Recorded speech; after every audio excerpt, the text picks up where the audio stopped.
So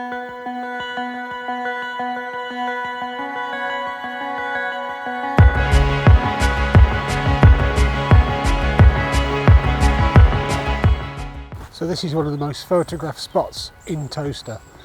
As you can see, those trees are just perfect. So we're going to grab a shot of that, even though it's a cliche here, and we'll see how we get on.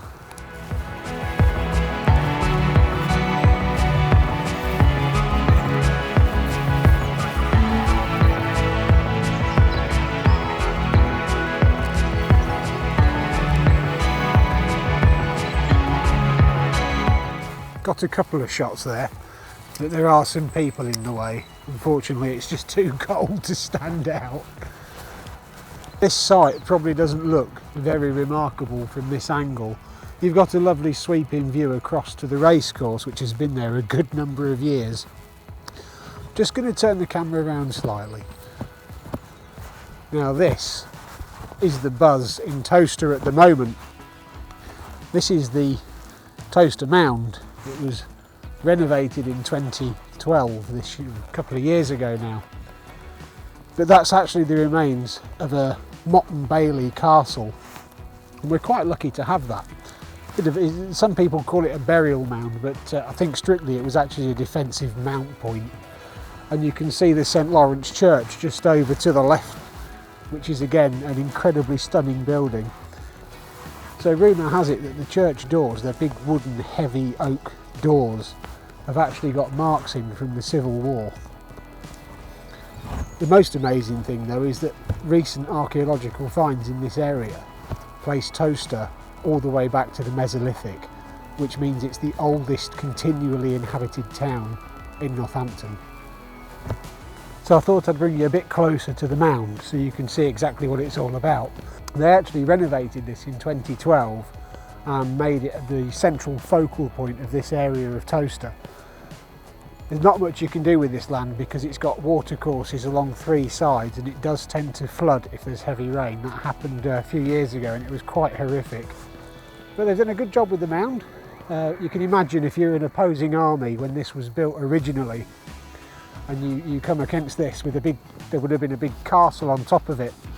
It would have been quite a formidable sight, you know, because obviously the stairs weren't there then. They're a modern addition, but it would have been quite difficult to climb up it.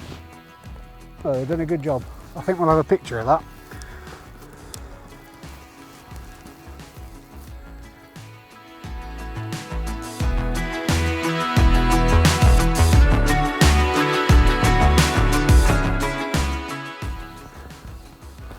So here we are, this is Bury Mound, and as you can see now I'm stood next to it.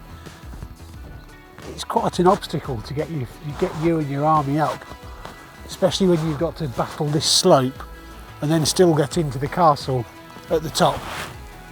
Not something I'd want to do. So this is the River Tove, and it runs all the way through Towcester. Now this land here has just been redeveloped into a bit of a nature reserve really for Towcester. However, go back 50 years, it was a very different story. Just down here at the end of this stretch of the river here is actually now the secondary school, but just further on than that you had the old foundry right alongside the railway, and it would have been a very loud, and there'd have been banging and all sorts of metalwork going on.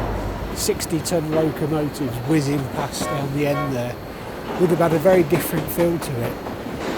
And now they've turned it into this beautiful park, and it attracts quite a lot of wildlife. You can see they've done extensive work on the banks here, and it's just a beautiful place to be, especially in summer. Not so much today because it's actually quite cold, but it's definitely heading in the right direction. Of course I couldn't bring you to Towcester, so you have to excuse the noise of the traffic, but I couldn't bring you to Towcester without showing you the Saracen's Head. That's actually where Charles Dickens stayed and wrote. It's featured in the Pickwick Papers because apparently he wrote some of the Pickwick Papers while he was staying at this coaching inn on the way through to London. Fantastic building. Definitely worthy of a picture. If you do visit Towcester, it's definitely worthy of a picture.